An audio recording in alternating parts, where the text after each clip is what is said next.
how to deflate an Intex hot tub. You need this, and what we do is we come over here.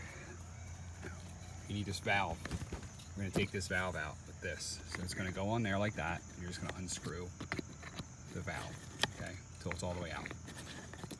Okay, so once it deflates, we're going to take this, we're going to put it back in, okay?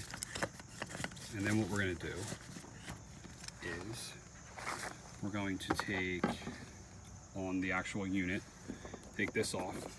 So this actually has a little key to unscrew. And we're going to put this piece in. Okay, screw it in there.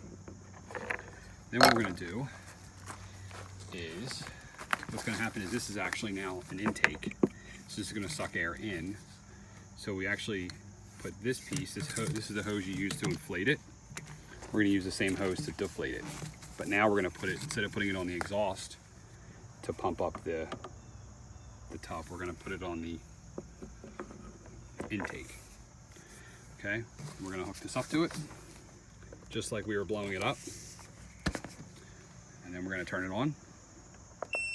It's going to suck the rest of the air out of the unit. And it'll be fully deflated.